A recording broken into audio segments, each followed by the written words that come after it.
continuidad de creativos y creadores en FEPI Online 2020 nos marca lo siguiente. El método a veces juega en contra del hallazgo de información útil para las estrategias de comunicación o de gestión. Los profesionales del research nos acostumbramos a recorrer siempre los mismos caminos y muchas veces los desvíos resultan una estrategia necesaria.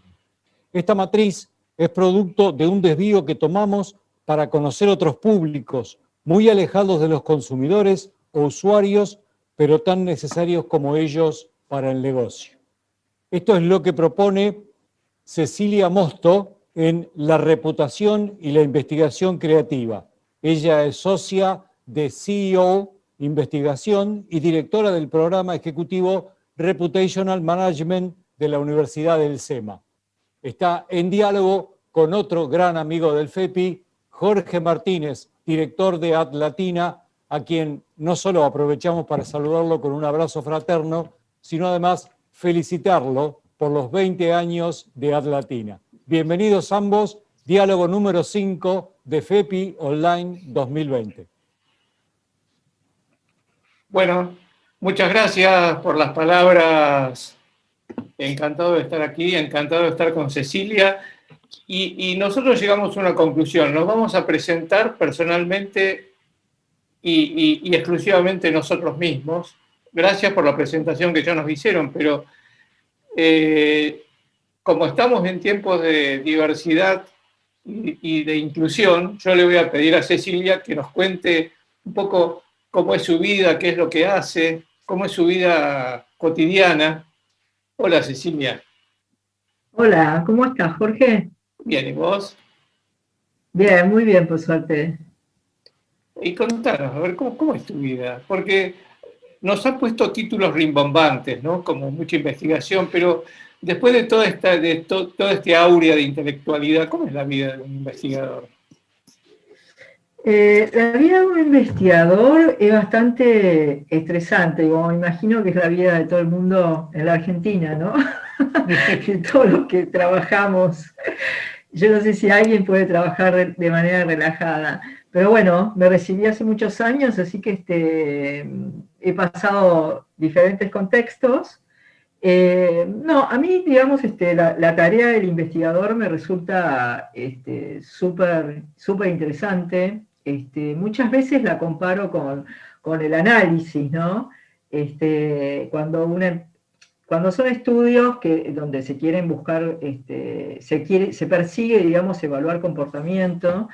El rol del investigador muchas veces es el demostrar a lo mejor cosas que uno no quiere ver y cómo poder solucionarlas o cómo poder mejorarlas, ¿no? Entonces, a veces el rol del investigador es un poco eso, dar malas noticias, pero contener y poder buscar caminos de mejora. Así que a mí siempre me gustó mucho la investigación, me recibí de politóloga en los años 80, al principio de los años 80, y después me especialicé en metodología de investigación en Flaxo. Y siempre trabajé primero con políticos, hacía modo de presentación, ¿no? También, primero con políticos y después con empresas, con el mundo empresario. Y la realidad es que la empresa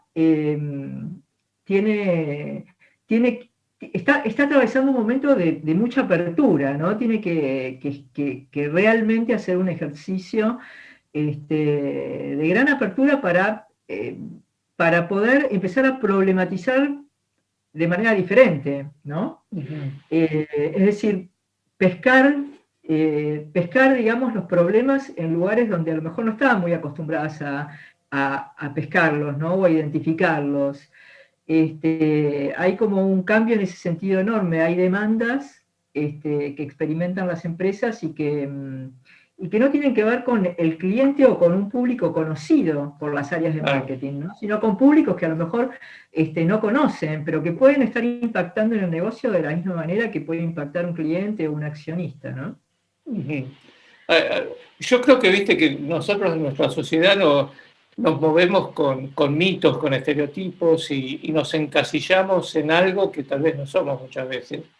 Y el investigador es como que hay un mito detrás de todo esto, ¿no? Como que es muy estructurado, como que es muy científico, como que es todo objetivo, y de pronto pareciera como que no tiene cabida para la palabra creatividad, como que el método conspira contra todo ese proceso. Y la pregunta va orientada hacia todo eso, ¿no? Es decir, ¿cómo ser flexible sin perder la confianza en los datos? Sí. Vos pensás que el investigador y también las empresas, ¿no? Se encuentran frente a desafíos enormes porque la gente ya no está donde estaba antes, ¿no? A la gente hay que buscarla, digamos, a los clientes o a los consumidores o a los usuarios, hay que empezar a buscarlos en lugares nuevos. Antes era fácil encontrarlos o sabíamos dónde encontrarlos, pero no nada más que para la investigación, sino también para atraerlos o para venderles. Entonces, es digamos, un momento muy interesante para identificar, bueno, ¿a dónde lo encuentro? ¿A dónde le pregunto? ¿Sí? Y al que le estoy preguntando, ¿es el perfil realmente? Porque antes uno por teléfono o, digamos, personalmente podía, podía confirmar una serie de perfiles, etc. Ahora, digamos, el mundo virtual nos facilita un montón de cosas, pero también nos distancia de un montón de cosas, ¿no? Entonces, digamos, la investigación online, que es la investigación que se hace ahora, digamos, prácticamente no existe la investigación presencial, o muy poca, inclusive los focus, digamos, bueno, por supuesto en época de pandemia las salas, las cámaras Gesell directamente desaparecieron, ¿no? Estamos todos haciendo focus virtual. Bueno, eso es bárbaro porque de un día para el otro vos convocás a un montón de gente que era muy difícil convocar de otra manera, pero también hay una distancia, ¿no? Que te impone la virtualidad, o hay un montón de cosas que por ahí formaban parte del análisis en esos ámbitos y hoy no están, ¿no? Como lo gestual o digamos, lo que tiene que ver más con esto, con la presencia de la persona, cómo está vestida, con qué se asustó, con qué se rió. Bueno, es más difícil eso, capturarlo, digamos, virtualmente. Entonces, pero hay otras, perdón que te interrumpa, es como sí, que hay sí, otras, como otras zonas grises que había antes que ahora ya no están, ¿no? Digamos, hay más datos. Sí, sí, tal cual. Hay muchísimos más datos, hay que mirar otras cosas. La segmentación es muy importante, digamos, el tema de cómo filtrar o cuál es el dato relevante también, ¿no? Dentro de toda la cantidad de datos que uno tiene. Yo pensaba que, digamos, las empresas y las áreas de marketing de las empresas tienen muchos desafíos, digamos, como grandes ejes que implican importantes desafíos. Uno es el tema de las redes sociales, ¿no? Las redes sociales y cómo ahí hay mucho para analizar, se produce mucha información. Pero bueno, hay también hay como todavía falta información sobre cuál es el nivel de influencia que tienen en la construcción de opinión y en la definición, ¿no? De productos y de servicios, las redes sociales, ¿no? Ahí todavía hay un mundo que se abre y bueno, que hay que empezar a ordenar de alguna manera, y sobre todo ordenar en términos de cuánto influyen, porque no es nada más el volumen de información, sino cuál es la calidad de información que puede llegar a influir en ese consumidor o en ese usuario, ¿no? Ese es un punto muy importante. Otro punto muy importante también para las áreas de marketing y para la investigación es los nuevos consumidores y usuarios, ¿no? Lo que buscan en las marcas, lo que buscan en los productos, cómo es esa cabeza. Es una cabeza totalmente diferente también a las generaciones anteriores, ¿no? Digamos, ¿en qué rango de edad estamos hablando de estas nuevas generaciones? Y estamos hablando de, te diría, desde los 17, bueno, 16 años, los que ya pueden, digamos, definir y tomar decisiones hasta los 27 Ah, años, es todo lo que es millennials y centennials, bueno, que un poco hablábamos en la previa, ¿no, Jorge? sí, Estos nuevos públicos que esperan de las marcas no nada más que atributos de un producto, sino que esperan de las marcas valores, un determinado claro. comportamiento, ¿sí? Sí, porque Que yo eso puede... algo que he notado en este último tiempo es que no sé si es una generación con mucha más personalidad, pero sí es mucho más cambiante. Es como que, no sé, hace unos días alguien me explicaba que los millennials están 2 años en un lugar y se van. Aunque estén trabajando y cómodos, prefieren cambiar. Y de pronto, digamos, esa personalidad hace que sea todo un poco más difícil para las marcas, supongo, ¿no? Sí. Y sí, sí, porque están, digamos, la decisión o la definición de compra o de contratación para esta, digamos, generación tiene que ver más con valores, por supuesto, un nivel socioeconómico, te diría, medio para arriba, ¿no? Mm, Este, mm, pero es un, digamos, un consumidor que está muy atento al comportamiento de la empresa. Es como que la empresa y la marca van muy juntas, ¿no? claro. Y que un mal comportamiento de la empresa puede alejarlo para siempre, o un buen comportamiento lo puede Acerca, fidelizar también, sobre ¿no? todo en tiempos de crisis. Exacto, exacto.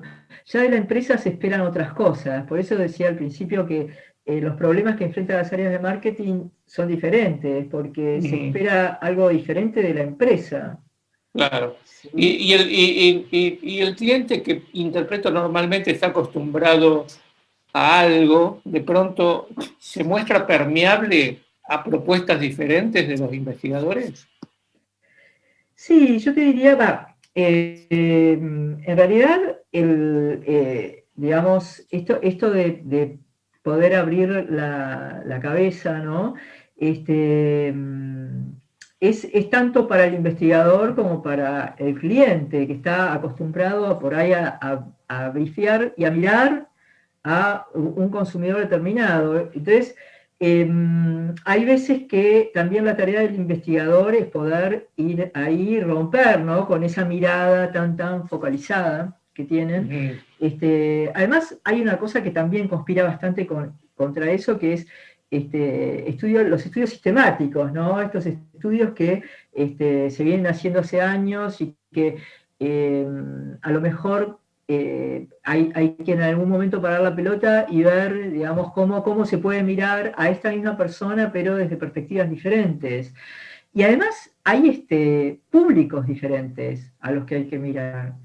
claro. Eh, Hay una empresa, digamos, llevarlo a por ahí ejemplos, ¿no? Hace poquito una empresa me brifiaba un proyecto y en ese proyecto una de las preguntas que me hacía era, bueno, que querían comprender cómo la cuarentena y el COVID, digamos, había impactado en el comportamiento de sus usuarios, de sus clientes y no clientes, ¿no? A ver si de alguna manera toda esta etapa, ¿no? Tan traumática para muchas personas, eh, estaban por ahí presionando para nuevas demandas sobre su servicio y que no las podía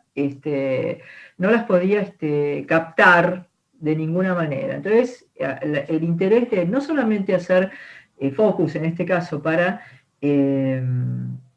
ver, digamos, cuál es el vínculo, qué cosas por ahí se pueden mejorar, etcétera, sino también para descubrir si habían aparecido nuevas necesidades a partir de la cuarentena, ¿no? Ajá.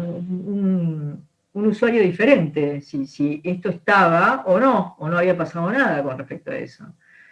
Entonces, bueno, ese tipo de cosas es muy importante. O también otra empresa de consumo masivo que en vez de investigar directamente sobre producto y cliente, quiso investigar sobre los issues o los temas que estaban de alguna manera instalándose en la industria y que podían impactar el negocio, ¿no? Entonces, no entrar por digamos, donde uno está acostumbrado a dar siempre la información, sino a lo mejor empezar a explorar, bueno, a ver qué pasa con las redes sociales y los agroquímicos, te digo cualquier cosa, ¿no? Para poner un ejemplo. Bueno, ¿cómo está este tema ahí? ¿Sí? ¿Cómo está el tema digamos, del azúcar? Bueno, estamos en una época de pandemia y la verdad que las preocupaciones todas giran en torno al COVID, ¿no? Pero este requerimiento de ver, bueno, no quiero entrar, sino quiero ver qué es lo que está recibiendo el cliente sobre algunos aspectos de mi producto y ver si realmente esos issues adversos o negativos son relevantes, ¿no? Claro.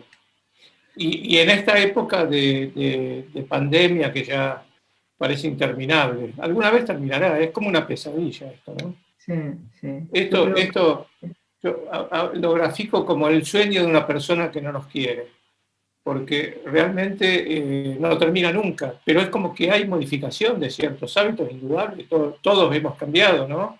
Vino la cultura del jogging, vino el me quedo en casa, etcétera, etcétera, y supongo que ha habido cambios drásticos en el comportamiento del consumidor en su relación con la empresa, o que exige mucho más, o que pretende, como vos decías hoy, algo más que una promesa o un propósito, sino una acción.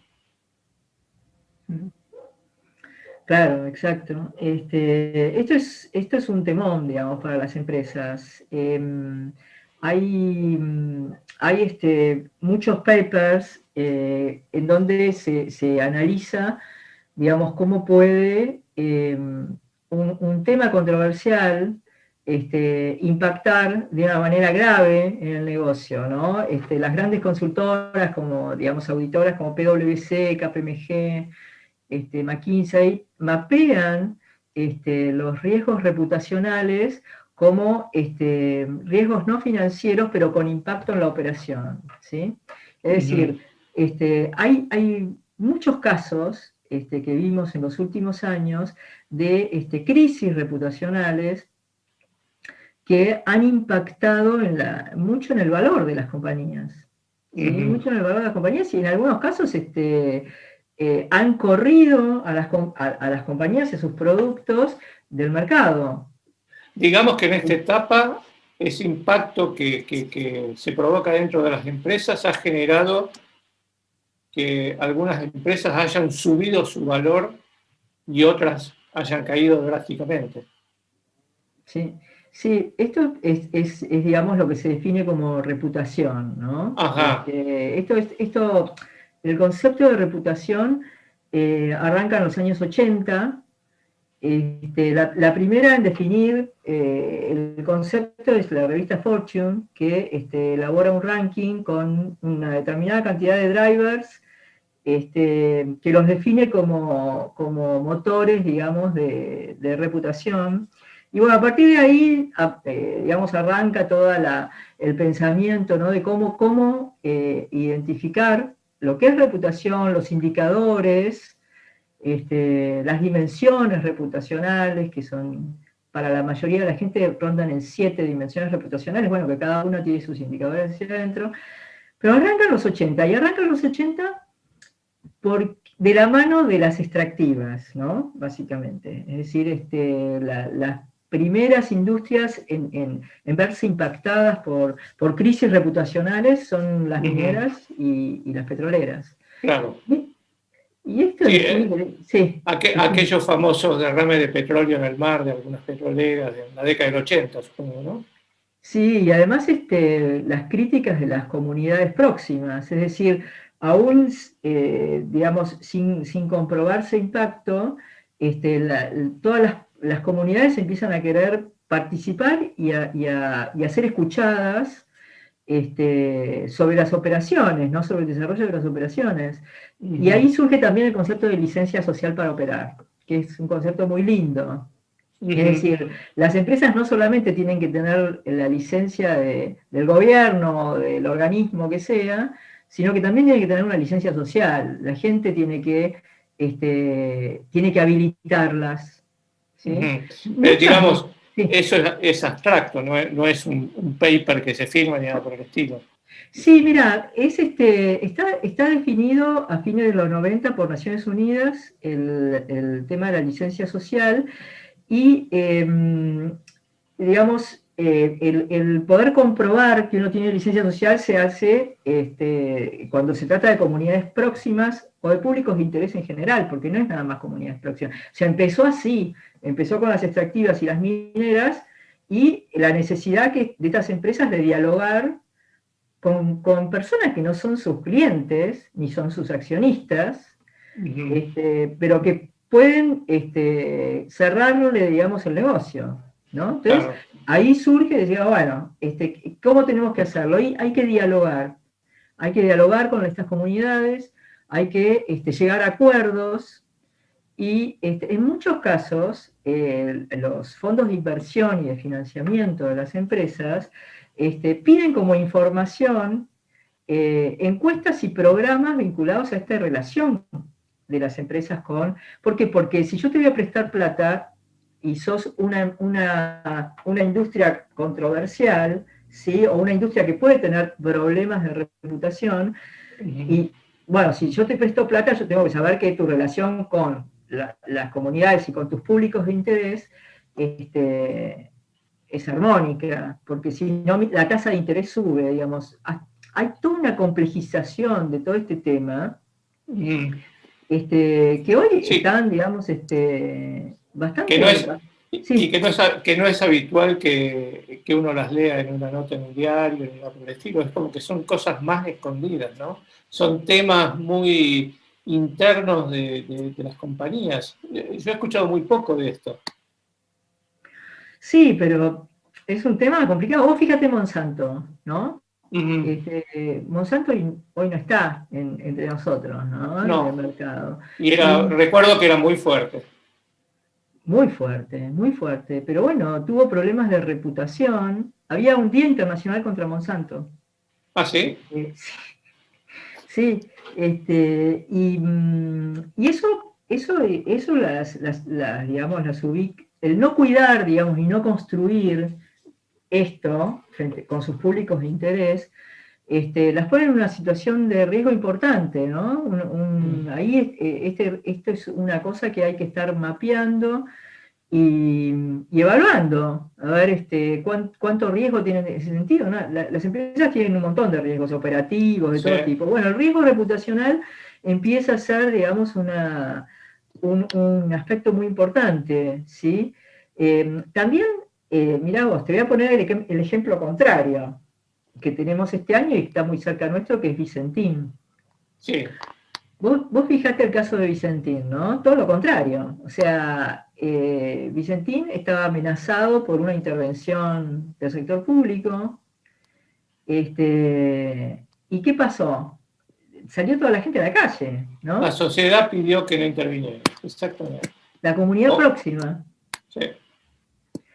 Todo lo contrario a los ejemplos que te estoy dando, en donde justamente los negocios se veían amenazados por las comunidades próximas. Acá, el negocio estaba amenazado por una regulación y salieron los vecinos de la empresa, pero también salieron al obelisco, ¿no? La gente salió a la calle muy lejos de donde está la empresa. Sí. Entonces eso habla de buenos vínculos con la comunidad.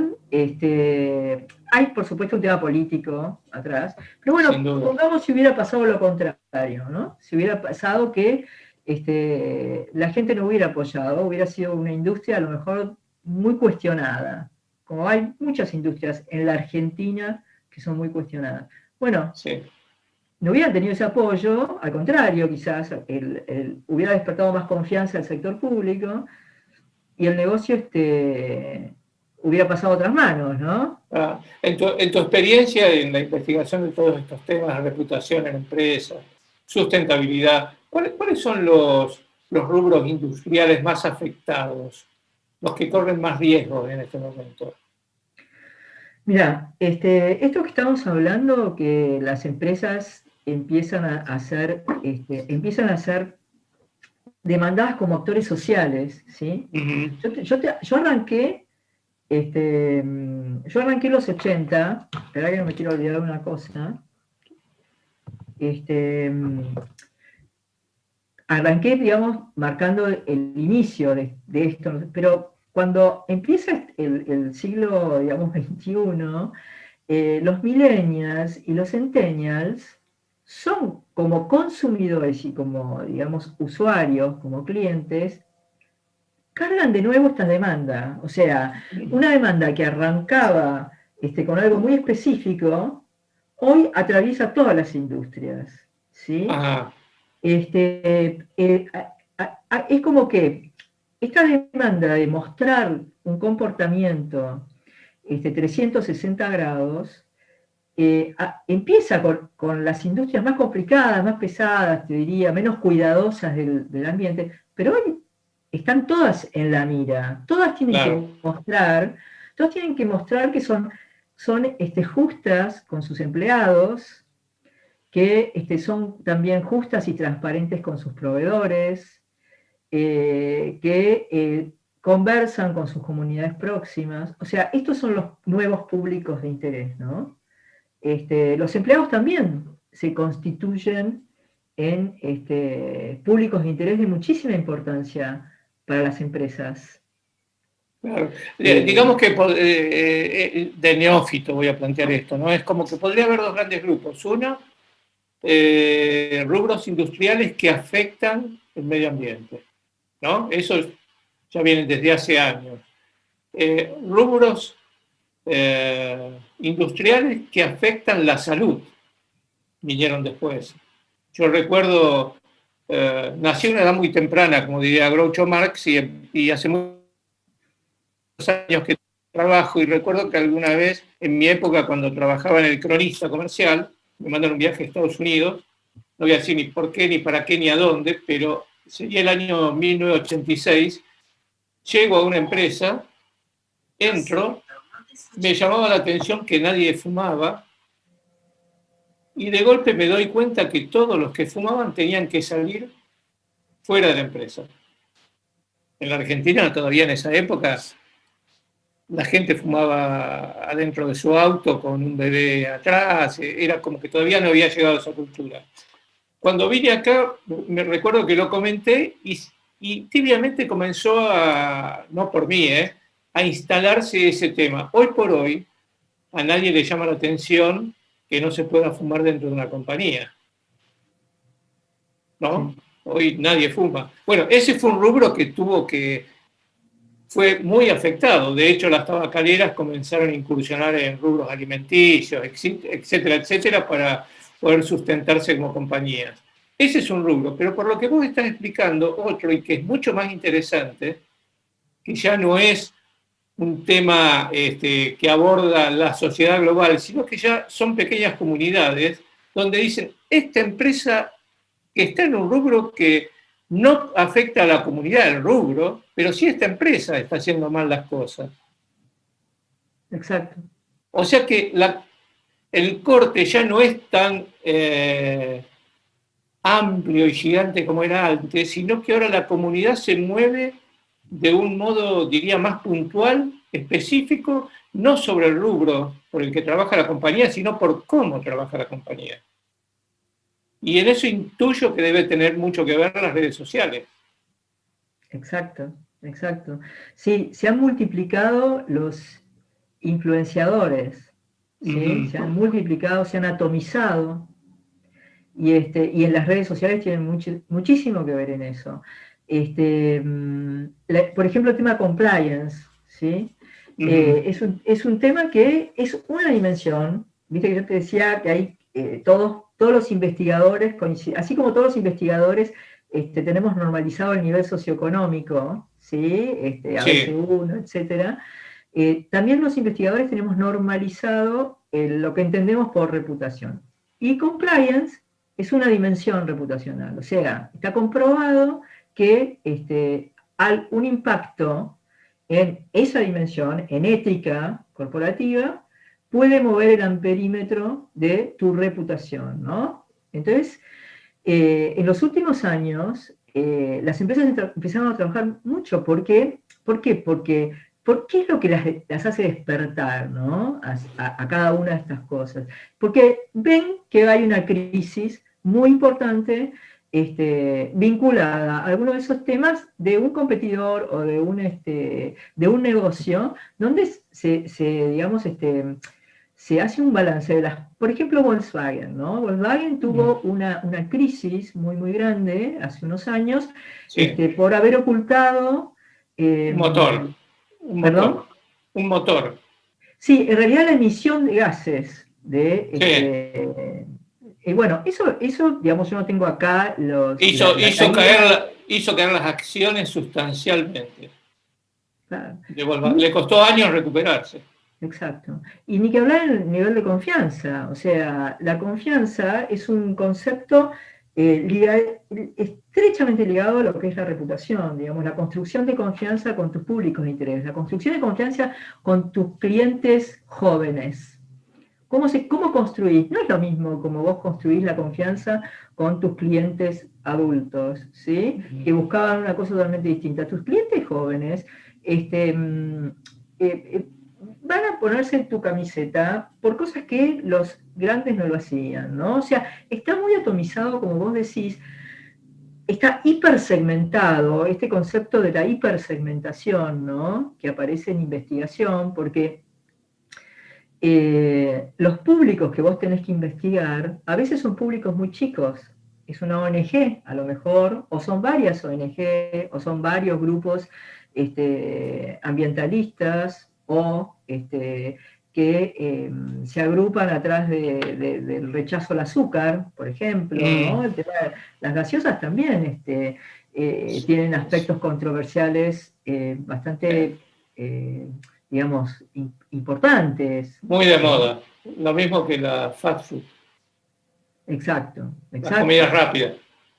Sí, sí, hubo una campaña en Nueva York hace unos años también, impulsada por el gobierno de Nueva York, contra el consumo de las bebidas grandes. Bueno, esos temas son temas que marketing y publicidad tiene que empezar a incorporar, ya ha empezado por supuesto, pero tiene que empezar a aprender cómo estudiarlos, aprender cómo prevenirlos, aprender cómo mapearlos, ¿sí? Porque pueden hacer interferencia, una gran interferencia en tus campañas, ¿sí? Claro. Y tenerlos mapeados y a tu favor también pueden ser un gran facilitador para tus campañas, ¿sí? Entonces, sí.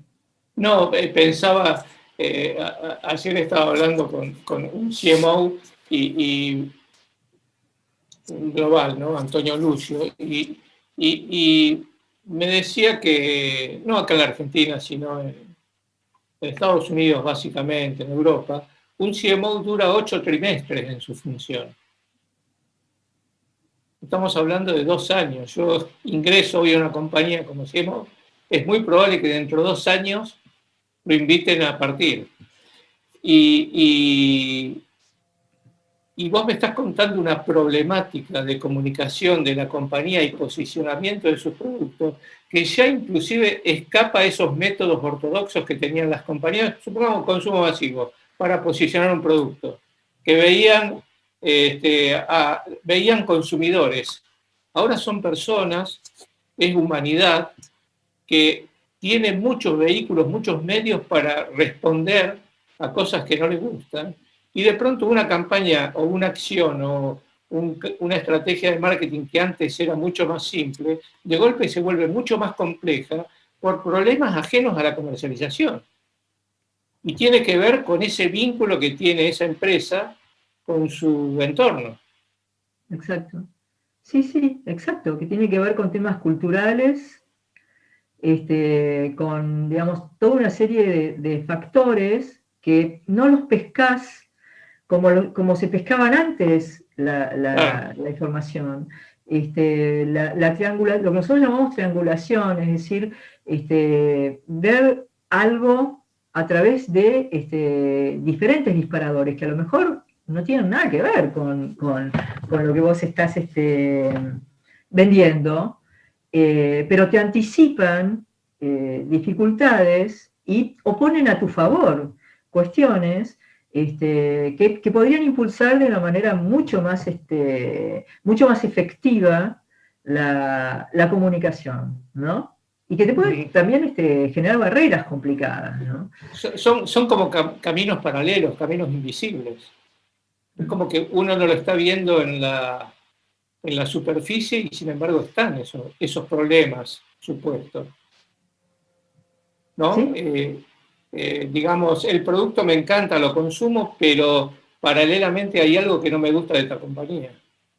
Exacto. Y entonces eso que no me gusta de la compañía, no me gusta cómo trata a sus empleados, o no me gusta lo que denunció un proveedor.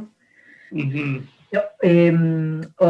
Hay un caso que me resulta súper interesante, que es cuando fue el Mundial de Rusia, el empleado de una empresa cordobesa salió en Twitter, yo no sé si vos te acordás, pero había mucho Twitter gastando a las rusas, o sea, hablando en Sí. español, las rusas no entendían nada, Sí. y hacían, digamos, cosas pesadas, Sí, sí. ¿viste? Bueno, esto pasó con un empleado de una compañía cordobesa. Enseguida, un político, digamos, muy conocido, creo que fue Patricia Bullrich, lo retuiteó y dijo: este idiota nos hace quedar mal con estos comentarios y que yo. O sea, una empresa ve de golpe que un empleado, un Twitter de un empleado fue tomado por una funcionaria de un perfil altísimo. Bueno, enseguida sacó una comunicación, lo tomó como un tema de compliance, sacó una comunicación que para mí fue un modelo, ¿no? Y por supuesto, suspendió a este empleado, o lo cuestionó, o enseguida salió a desmarcarse y a decir que este empleado no representaba sus valores, ¿no? Bueno, vos fijate cómo en 2 minutos podés enfrentar una crisis reputacional que te puede hacer un daño muy importante. Y para lo cual tenés que estar preparado, porque es real time esto. Exacto. Es el momento, tenés que estar preparado para ese momento. Sí. Hay un que... Perdón. No, por favor, habla vos. No, dale. No, porque justamente iba a tocar un tema donde tenés que hablar vos, pero te lo voy a comentar. Digamos, la sociedad en temas de inclusión y diversidad ha avanzado mucho en los últimos años y yo tengo la sensación, no puedo decirlo de modo fehaciente porque no tengo datos, como que la pandemia afectó a algunos de estos avances logrados.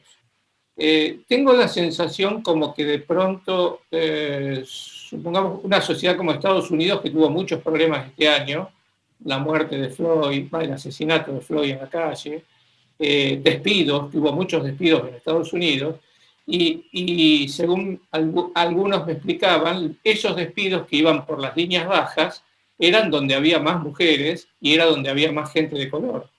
Digamos que en las líneas altas ejecutivas todavía costaba que accedieran muchas mujeres y que accediera gente de color, latinos, etc. Y pareciera como que la pandemia, es mi sensación, retrotrajo un poco este avance. Sí, eso es así, y hay muchos estudios, digamos, que comprueban que ni las empresas pudieron seguir destinando esfuerzos a avances que se venían haciendo, y además los consumidores, digamos, el nivel deterioro del consumo también hizo que estos atributos o estos aspectos quedaran un poco desplazados por lo que tiene que ver con los precios, ¿no? Con lo tangible. Claro. O sea, todo lo intangible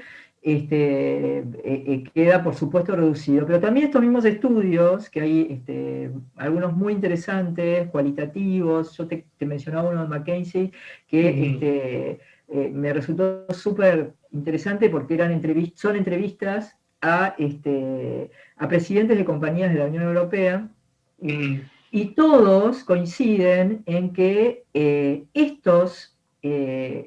estas demandas que venimos hablando, ¿no? que ponen en riesgo la reputación, nuevas demandas que ponen en riesgo la reputación de las empresas, si las empresas no las atienden, esto se va a acelerar después, que justamente la pandemia va a generar, como en otras cosas, va a motorizar las tendencias que ya se venían dando con anterioridad, ¿no? La gente va a estar mucho más atenta al impacto de las empresas en el ambiente, al impacto, digamos, al buen comportamiento empresario con sus empleados, al cuidado de la salud. Es decir, hay muchas cosas en donde que la población va a quedar más sensibilizada que antes, y se va a exigir mucho más de las empresas como actor social, ¿no? ¿Y tenés idea si en la Argentina hay conflictos de este tipo? Conflictos de diversidad, por ejemplo. De diversidad. Mira, nosotros hicimos un estudio hace unos años junto con IDEA sobre, sobre diversidad de género, en realidad, el estudio, pero yo estaba a cargo de la instancia cualitativa y fiel de la parte cuantitativa. Y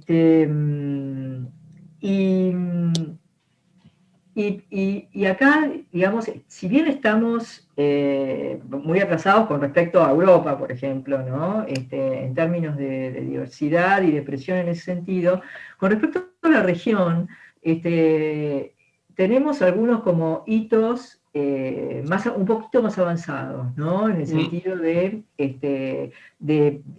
las demandas que hacen internamente, porque la empresa tiene eso, que es que avanza en prácticas internas, ¿no? Muy buenas con respecto a sus empleados y en este caso que vos mencionás, a promover, digamos, la diversidad, pero de manera muy lenta, ¿no?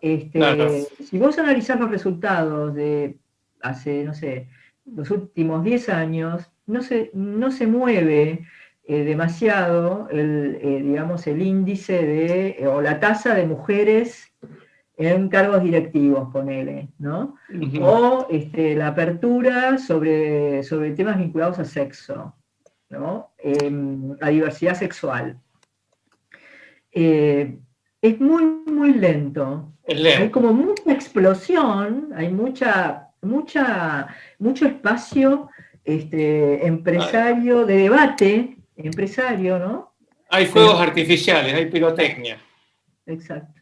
Los resultados son muy pocos. Sí, porque a mí me comentaban, por ejemplo, que el sueldo de una mujer siempre es un poco más bajo que el sueldo de un hombre en líneas generales, ¿no? Más allá de que estén en la misma posición. Sí, es lento, ¿no? Es como que somos sociedades todavía muy conservadoras.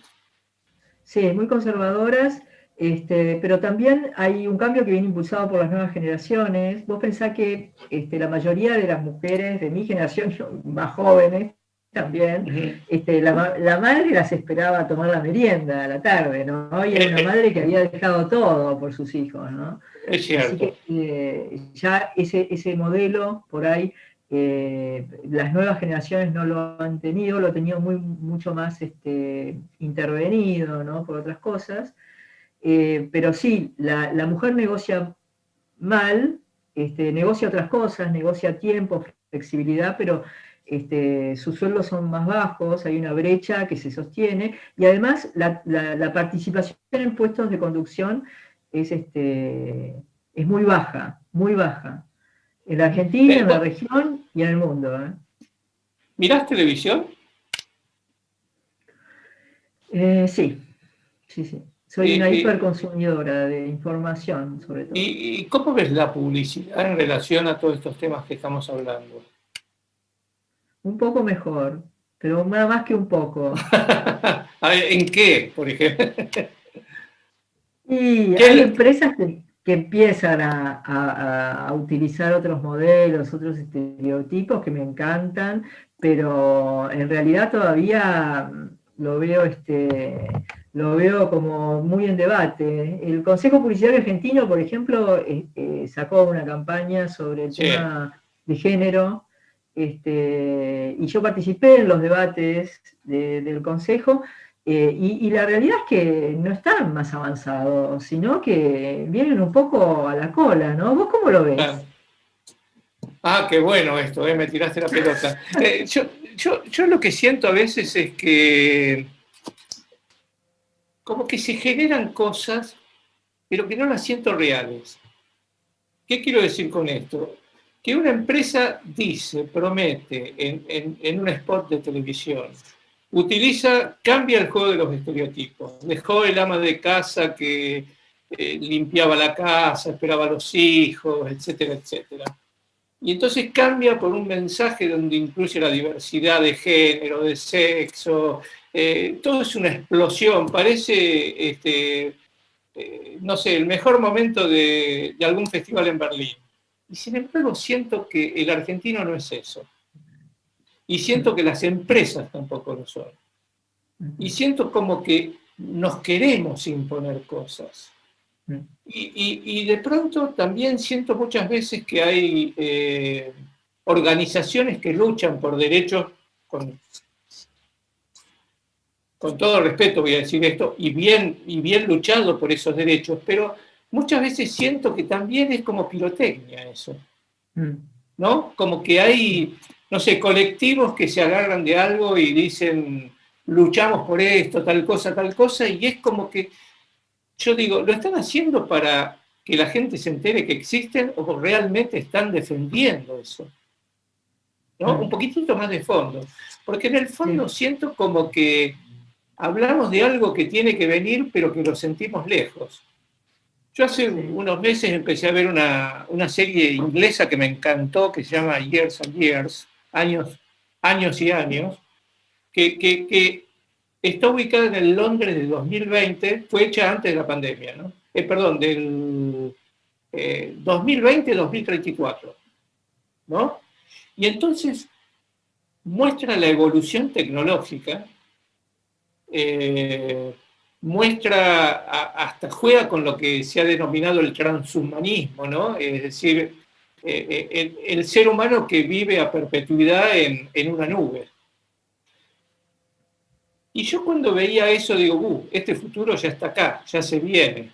No sé, una persona que se pone el celular, se pone un chip en la muñeca y el celular le suena en la muñeca. Ya no tiene que andar con un teléfono portándolo. Son todas cosas que vienen, pero es como que todavía no somos eso, ¿no? Y eso mismo yo siento muchas veces cuando veo, no sé, alguna campaña que muestra a dos chicos abrazados dándose un beso, dos varones o dos mujeres. Es como que yo siento que todavía nos sigue de alguna manera impactando de modo negativo ver eso. Es muy probable, soy una persona que ya tiene sus años y que por ahí un chico de entre 20 y 30 años parece muy natural, es muy probable. Pero siento que todavía la sociedad no es honesta con eso. Que no dice, quiero luchar por esto, quiero mejorar, quiero hacerlo. No, es como que somos conservadores. Estamos acá, decimos tal cosa, pero pensamos otra. Y eso Bueno, de siento que es... hecho, perdón, No, no, sí, sí. No, decía, eso siento que hacen muchas empresas. sí, sí. De hecho es lo que decíamos antes, o sea, la tasa de mujeres en la conducción de las empresas sigue siendo bajísima. Las muertes por femicidio, digamos, sigue siendo la misma, o sea, una muerte cada 30 horas, eso no No cambió. Y cambio. sin embargo, si vos lo correlacionás con la efusión, con la efervescencia que hay en ese sentido, no está correlacionando con la realidad, ¿no? El único cambio realmente importante que hubo es el cupo en el Congreso, pero es lo que vos decís, hay como una necesidad de mostrar que eso pasa, pero todavía en la realidad no pasa, y si vamos al interior del país, si vamos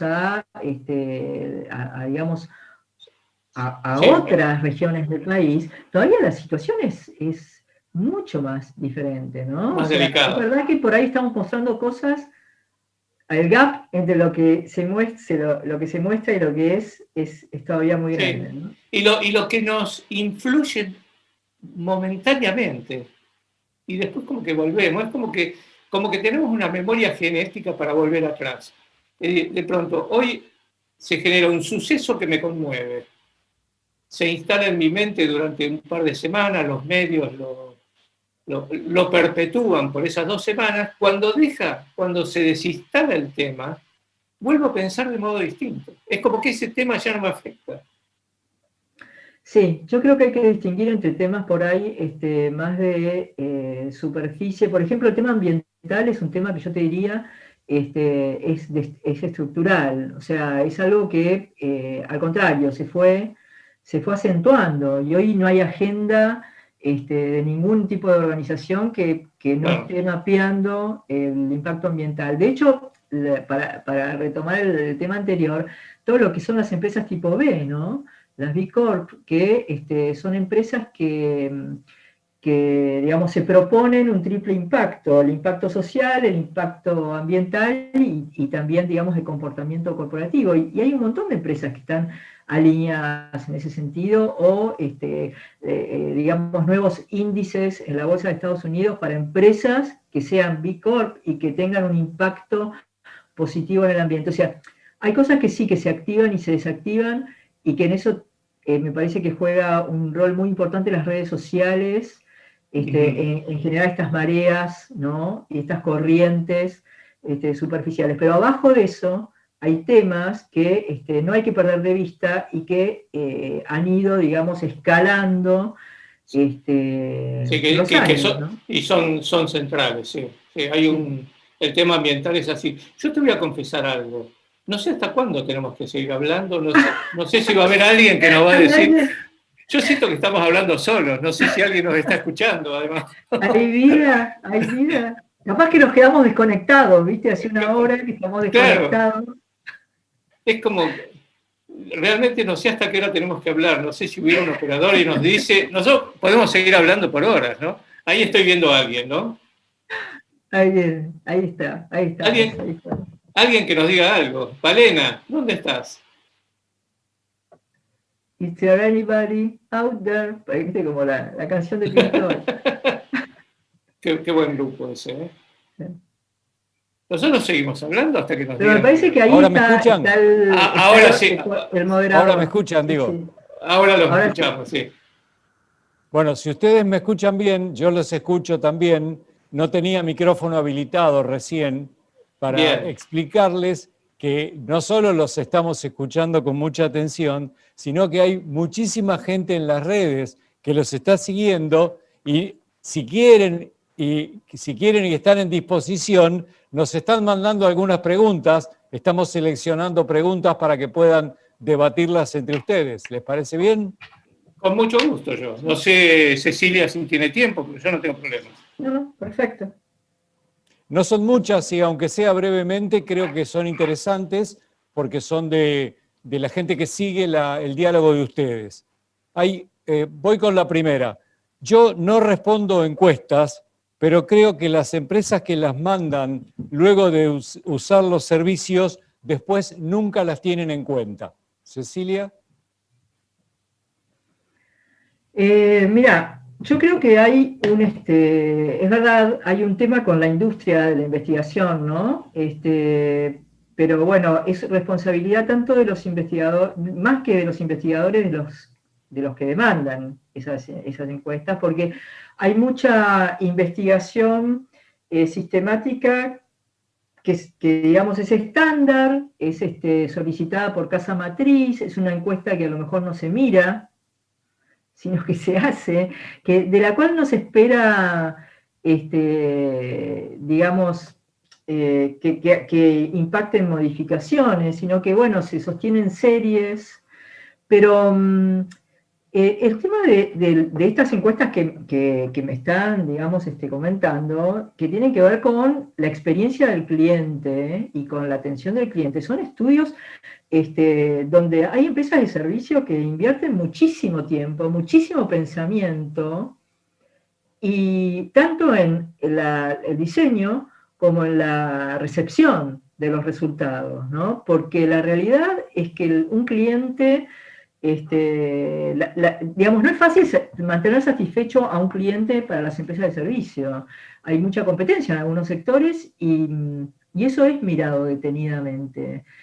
Así que yo le pido a la persona que preguntó que conteste las encuestas en el futuro, que no sea así, porque va a ser muy atendida su opinión.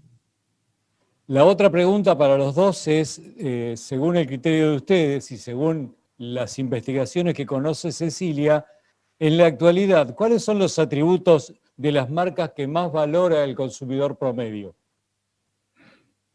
Jorge, ¿querés contestar vos? Bueno, con gusto. Yo no soy investigador, soy lector, y creo que lo que hoy las empresas deben tener sí o sí es honestidad y transparencia. Creo que las empresas que no se mueven con eso, en ese sentido, y comunicándose con la humanidad, ya no es el consumidor, es como que empiezan a perder terreno. Sobre todo en una época de crisis como esta, que es una pandemia que nos ha confinado no a nosotros los argentinos, sino a prácticamente todo el mundo. Ayer o antes de ayer estaba leyendo que Francia nuevamente entra en periodo de confinamiento. Estamos leyendo todos que hay nuevas cepas del virus.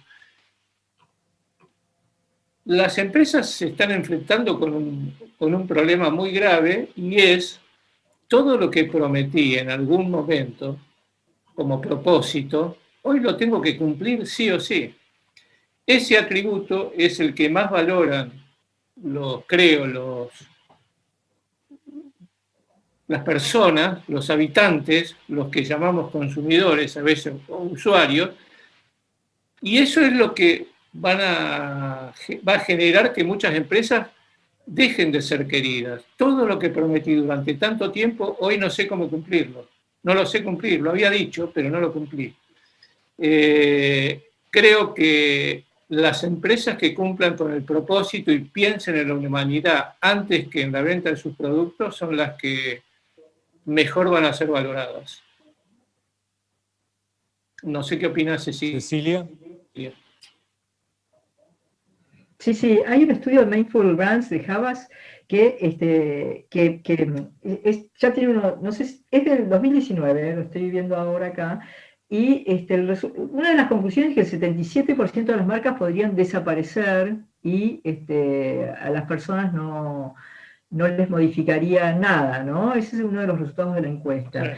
Y el 23%, que sí importan, son empresas que tienen compromiso con diferentes valores que la gente hoy demanda, ¿no? Que era lo que hablábamos antes. Estas empresas que además de esto de la transparencia que mencionaba recién Jorge, el tema de la integridad, ¿no? La integridad empieza a ser un elemento que parece a veces medio vacío o que despierta sospechas. ¿Quién es íntegro? Pero es algo que las empresas, y si uno atiende las diferentes charlas que se hacen sobre comunicación, sobre publicidad, etcétera, empieza a dar vueltas, ¿no? La integridad, es decir, lo que yo estoy diciendo es lo que yo pienso realmente, es lo que yo hago. ¿Por qué? Porque ya no hay mucho margen para engañar en ese sentido o para ocultar. Lo que hablábamos antes, las redes sociales, los empleados que también tienen redes sociales, y esto tiene que estar establecido, digamos, por eso todo el management de las empresas tiene que estar sentado a la mesa en este sentido, ¿no? Tiene que haber compromiso de toda la conducción. Y algo que leí hace un tiempo es como que había un crecimiento en su posicionamiento frente a la gente de las marcas locales, las buenas marcas locales. Como que la gente decía, cuando pase la pandemia voy a apostar a las marcas locales, porque de algún modo deben ser las que mejor se conectaron con ellos. No sé, creo que era una encuesta de Ecuador que había leído, donde la gente decía, voy a apostar por marcas locales, lo cual sería bueno también, ¿no? Sí, obvio. Sería bueno por la cercanía, por la generación de empleo, ¿no? Totalmente, totalmente. Tenemos dos preguntas finales, Jorge, Cecilia y Jorge.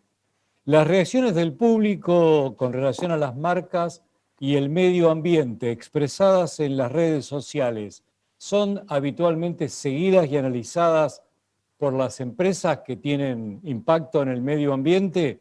¿Alguna empresa responde esas opiniones? Sí, sí, es muy importante. Nosotros llamamos a este proceso de extensión de marca, es decir, las marcas tuvieron que abarcar más aspectos, ¿no? Y hay más comunicación, más marca en las empresas, y en parte por esto. Fíjense que hay un área que aparece en las empresas, que es el área de responsabilidad social empresaria o responsabilidad social corporativa, que a veces depende de asuntos corporativos, otras veces depende directamente de los presidentes de las compañías. Empezó, y para algunas empresas es nodal este tema, digamos, está tratado en el mayor nivel de las empresas. ¿Por qué? Porque ya está comprobado que una crisis vinculada a un daño ambiental es casi imposible de revertir en la opinión de la gente. Un daño ya hecho, ¿no? Así que sí, es muy seguido y está acompañado por prácticas bastante interesantes dentro de las empresas, inclusive demandadas por los mismos empleados, ¿sí? Jorge, ¿algún comentario? No, realmente lo que dice Cecilia obviamente es muy concreto y no hay nada para agregar ahí. Simplemente una reflexión que hago ya como periodista. ¿Cómo han, con las redes sociales, florecido lo que llaman las fake news, ¿no? La cantidad de noticias falsas y cómo afectan muchas veces la imagen de alguien que está haciendo bien las cosas, ¿no? ¿Cómo remediar eso? Sí. Hace poquito hicimos un estudio para FOPEA, primero un cuantitativo el año pasado y un cualitativo este año. FOPEA es el Foro de Periodismo Argentino, y el foco, el objetivo del estudio es el tema de las fake news. Y hay algo muy interesante en la Argentina, ¿no? La hago recorta, pero el argentino, la sociedad argentina, en cualquier región, es un intenso consumidor de información. Cuando sospecha que existe una noticia falsa, tiene varios mecanismos para comprobar si es falsa o no es falsa. Claro. Es decir, estar informada a la gente en la Argentina le resulta un valor muy importante para socializar, para una serie de cosas. Pero las noticias falsas circulan y uno sospecha, pero ¿cuántas uno no sospecha y directamente no pone en funcionamiento todos esos mecanismos para claro, comprobar si es verdad o no? Sí, tremendo. Gracias. La última pregunta es un poco para que puedan redondear el diálogo. Dice, ¿cómo creen ustedes que será el consumo y el consumidor cuando por fin tengamos post-pandemia? ¿Con mayor conciencia, menor dosis de consumismo o bien la dicotomía un desenfreno ni bien todo se libere? Interesante pregunta. Yo me lo planteo muchas veces eso. Porque, digamos, nadie es dueño de la verdad. Digamos, nosotros no sabemos lo que va a pasar mañana. Y es muy difícil plantear cómo va a ser el consumo, creo yo, ¿no? Dentro de... ¿Cuándo pasará la pandemia? ¿Alguien lo sabe? Pero sí me parece que si estuviéramos en condiciones reales, económicas, como para poder viajar, yo creo que la gente viajaría. Más allá de ese miedo inicial, si sube o no sube un avión, por los contagios. El consumo yo creo que sería más responsable.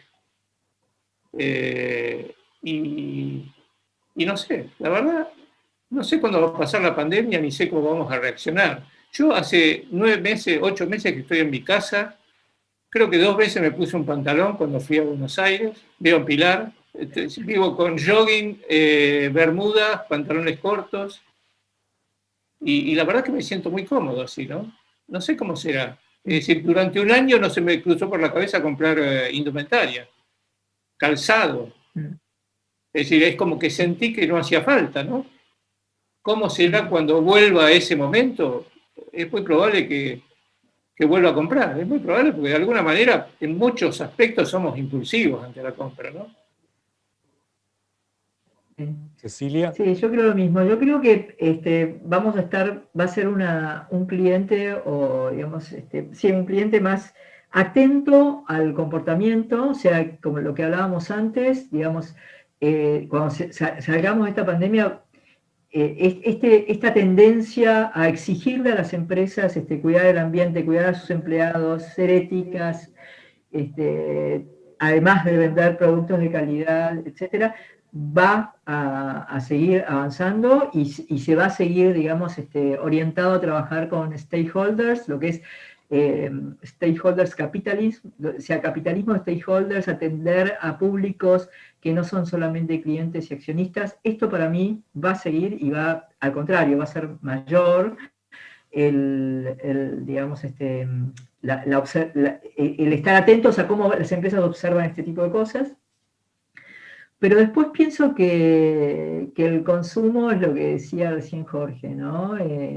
Es más, te das cuenta por las aperturas que hubo, la gente salió a la calle a tomar cerveza, a sentarse con amigos, las compras online crecieron muchísimo. O sea, ese tipo de cosas me parece que no vamos a cambiar. No vamos a hacer Europa post Segunda Guerra Mundial, que digamos, terminó siendo un personaje muy austero, y es hasta el momento una persona austera porque sufrió, digamos, Claro. digamos, las carencias que impusieron las guerras, ¿no? No me parece que ese vaya a ser el caso ni de la Argentina ni de la región tampoco. Sí, Bueno, probablemente me lo queda que cambie... solamente despedirlos y agradecerles mucho. Esta ventana de la tecnología nos permitió asomarnos a un diálogo de dos mentes inteligentes y creativas, así que desde el FEPI les agradecemos mucho. Gracias, Jorge. Felices 20 años para Atlatina. Muchas gracias, Cecilia, por ser parte de Creativos y Creadores. No, gracias a ustedes. Sí, la verdad, muchas gracias. Para mí fue un placer y sobre todo conversar con Cecilia, con quien nunca había hablado y realmente he descubierto un personaje en la industria que cómo puede ser que no la conociera. ¿Viste? Un placer, ¿eh? Un placer. Igualmente para mí, un placer enorme. Gracias a ambos. Muchas gracias. Hasta luego. Feliz cumpleaños.